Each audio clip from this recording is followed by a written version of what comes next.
What's going on, everyone? So, today, me and the other coaches here, Rachel, Carly, and Noli, are going to be talking about creatine and how it can really benefit you in your fitness journey. So, we're going to go over some of the myths, the kind you need to be taking, and really just how it's going to benefit you and help you out throughout your program with us, and honestly, for the rest of your life. So, we really just want to start off by defining like what is creatine. So, creatine is a supplement that is extremely well studied in today's day and age. It is incredibly beneficial for so many things, not just with your training, but actually for your mind as well, and helps with even aging. So we want to discuss all of these benefits with you guys today and make sure that you guys have full clarity on creatine and what you need to do or how you can take it and even if you need it. So let's get that started. Now, I think I want to define creatine is just, again, it's a supplement and it helps you with your muscle contractions. So it actually helps you give you more ATP, which is adenosine triphosphate. Now, basically, to keep it simple, this is just going to be kind of an energy source for your muscles and your metabolic processes like muscle contraction or your brain function. And so it's very simple. It can be found in a lot of your foods, like meats, especially red meats, fish. So you get it a little bit within your diet, but not to the degree that it's really going to help you out with your mental and your physical kind of goals that you have. So that's why we want to supplement with it. Now, it generally comes in a powder form. And generally that's the way we all like to take it. Carly has some right there. That's the exact one that I take as well. It's like a Yeah. micronized powdered creatine. It mixes extremely well with any kind of liquid. We're going to get into some of the details about that today. So I guess let's just start with maybe with Noli, what kind of creatine should people try to take? Because there's so many different kinds of creatine, which is going to be the best one in terms of actually helping us, but also in terms of like price and things like that. So the most beneficial one that's the most well researched, it's also the cheapest, is going to be creatine monohydrate. So you can usually get it in powder or pill form. Usually I prefer the powder form. I find it easy to just like mix into anything. They have some flavored powder that you can get on the market before. I've had some grape flavored. But I personally, I just like to have flavorless because then you can mix it into anything. And I find that if you take it at a consistent time every single day, that is the best, is just trying to create a routine around your supplements. You can also get it in capsules. Personally, I'm not a huge fan of the capsules because usually you have to take a decent amount of capsules just to get the recommended dose of 5 grams. So if you've never taken creatine monohydrate before, the recommended dose is 5 grams. There are other forms of creatine. There's also HCl creatine and there's micronized creatine. But for most people, the large majority of the population, you just want to get creatine monohydrate. And then personally, I like to actually up my dosage to 10 grams daily. So if you've never taken creatine before, start with 5 grams daily, see how your body is feeling. And then there's actually been some research coming out that it helps with cognitive benefits. So I was listening to a podcast. If anyone here has listened to Gabrielle Lyon, she is like the best muscle doctor. She did a podcast with some type of like neuroscientist. And there is promising research coming out about how upping the dose can actually help you with cognitive benefits. So helping prevent age-related diseases such as Alzheimer's and dementia. As someone who has like been personally affected by witnessing someone with that disease, that's something that I definitely want to prevent. So it's not just fantastic for your muscles and strength and performance and everything, but it's also great for cognitive function. And then for what else? Wait, what was the other question about creatine? I wanted to say, like, I even heard that with creatine, they Yeah. were doing recent studies, I think in Germany or something, and saying that like a dose of like 25 grams can really have major benefits for your mind. And they tested it on sleep deprived people. So a person was sleep deprived for like 21 hours, and they gave them like a massive dose of creatine, which was like 25 grams, and it actually helped completely alleviate any symptoms of being sleep deprived and actually made them perform better than someone who had all the sleep. So I think it just goes to show that like creatine is a powerful supplement and it's a natural supplement. It's not like a steroid. It's not something that you have to just take on and off. It's something that I think we can really take year round and benefit from. But yeah, I would say like there's a lot of kinds of creatine out there. There's like I used to when I first started, there was one that was marketed to me. It was creatine ethyl ester.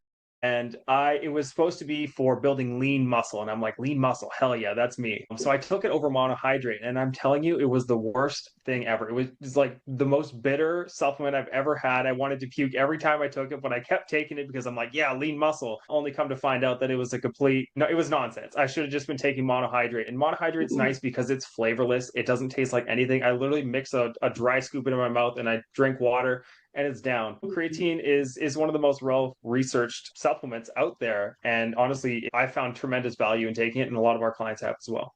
If you look on the back of like creatine labels, they have like dosing, like loading schedules. You don't have to do that if you don't want to do that. If you just take 5 grams daily, it usually takes around, I think it's like 3 to 4 weeks for your muscles to like fully saturate with it. So rather than making it complicated, just take 5 grams daily. You don't need to do like the whole loading phase. Yeah, yeah. The world if you miss it.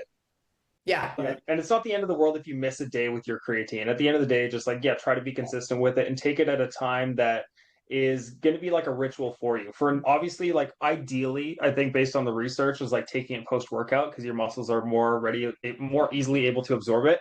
But at the end of the day, I take it before my workout because it's just a reminder to me when I go to workout. It's like, oh, got to take my creatine. It's a reminder so that way I don't forget. It's a daily habit. Yeah. I take mine during my workout because that's when I take my glutamine, my creatine, and a couple other supplements. So to wrap up in summary, what we've talked about in terms of supplementation for creatine, best one to take is going to be the creatine monohydrate in a powder form. The research shows us that a minimum of a 5-gram dose is where you should start in order to see benefits for your musculoskeletal system. But newer research is now showing us that a dosage of 10 grams or more can actually have very powerful cognitive benefits as well. So anyone who is currently taking creatine, now's time to up your dose. And if you have never taken creatine, now is the time to start. It's definitely trending right now too. So I feel like this is a really good time for us to do this masterclass. So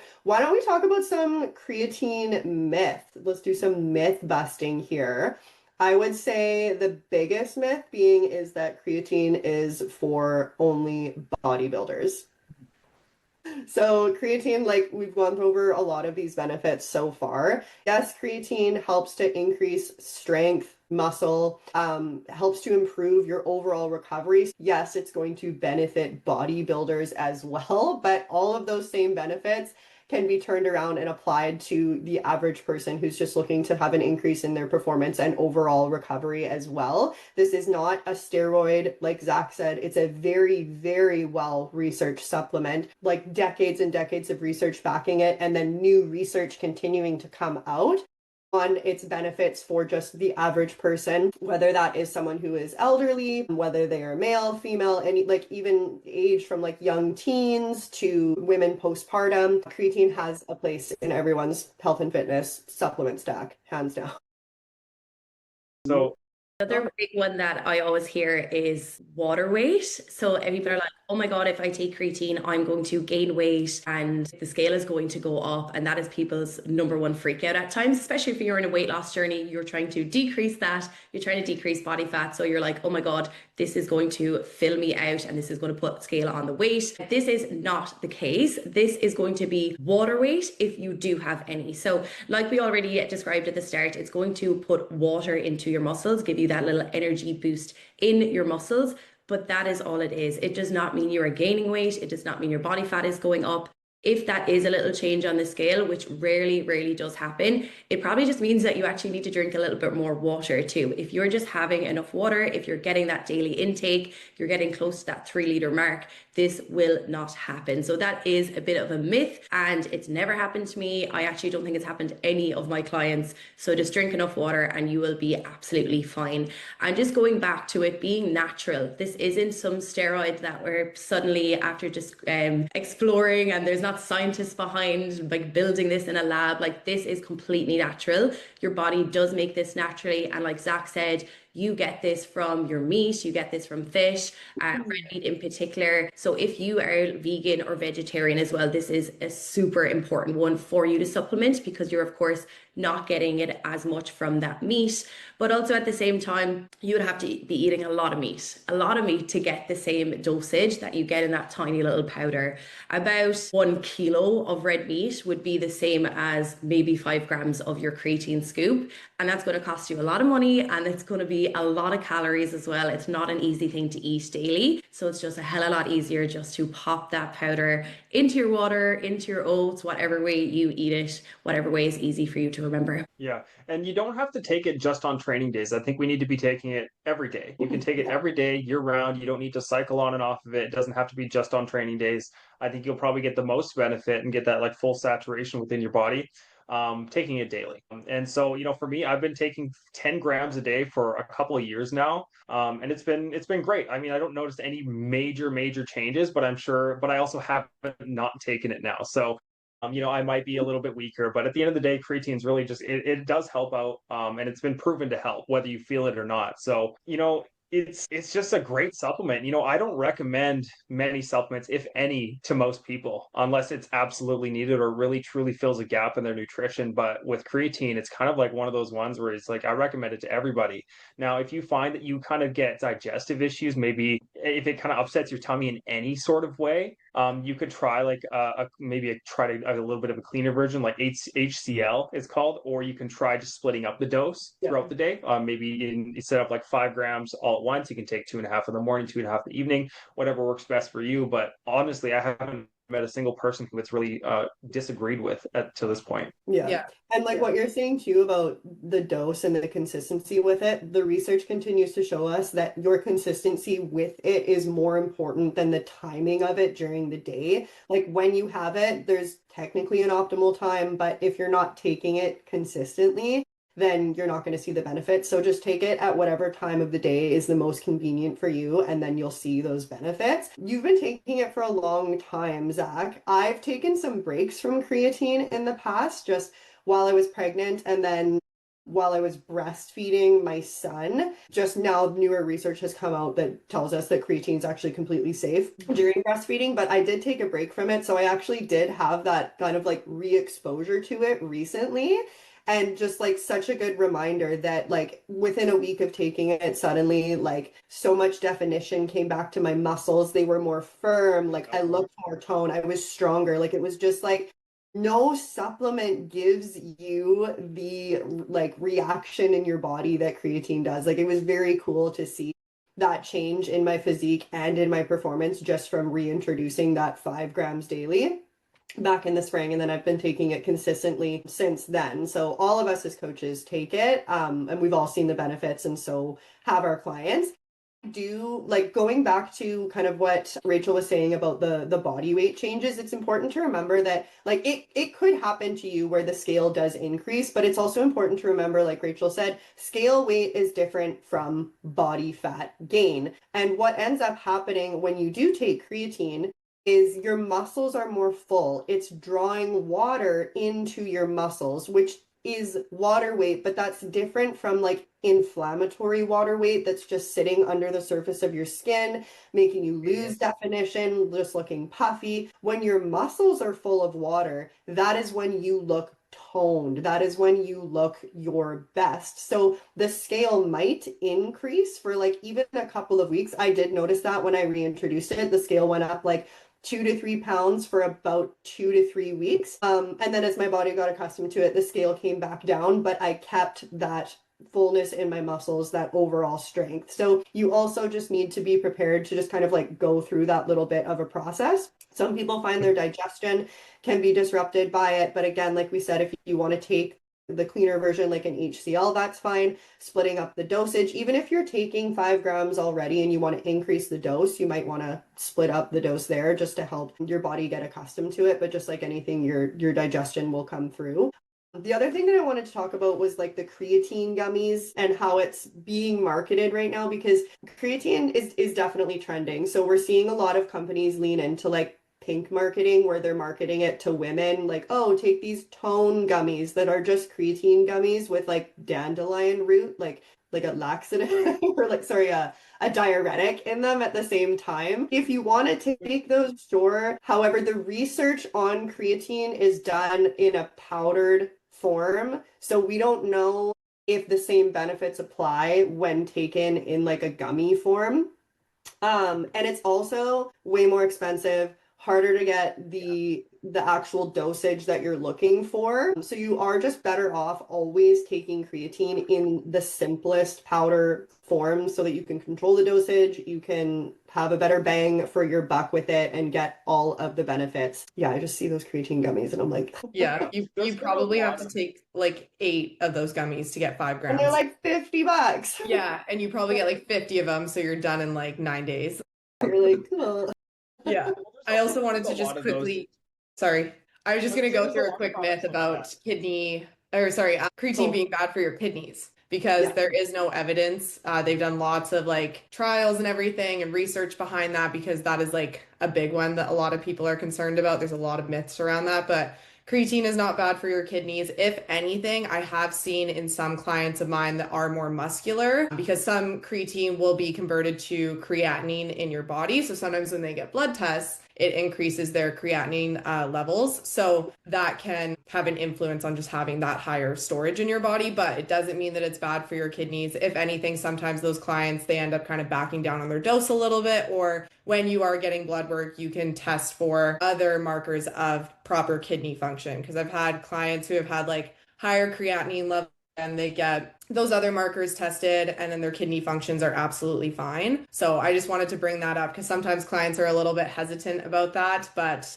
it's 100% safe for your kidneys. I think you have higher levels, right, Rachel? Yeah, that exact same thing happened to me a couple of years ago. I had to get my kidneys tested.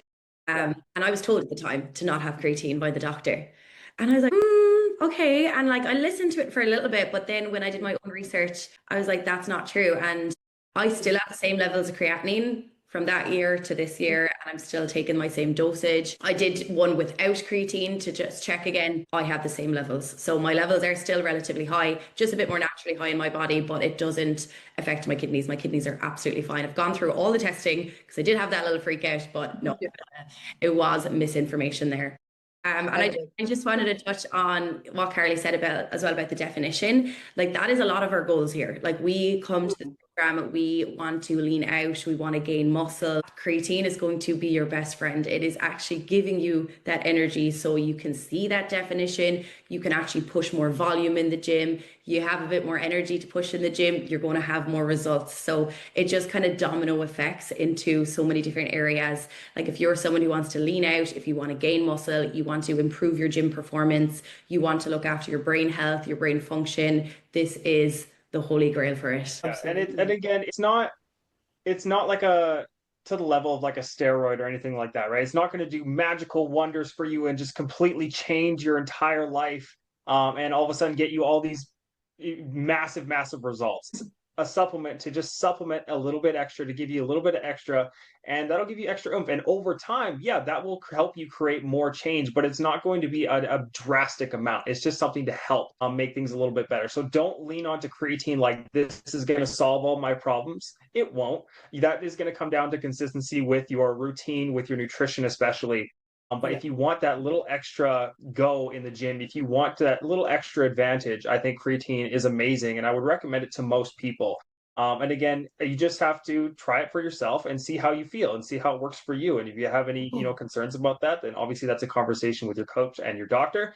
But aside from that, I would recommend a creatine to most people, and I think it has benefited all of us here a lot. So, in a nutshell, it's natural, it's safe, it's relatively inexpensive, it's incredibly well studied, it's flavorless, and it works. Yeah, absolutely. Agreed.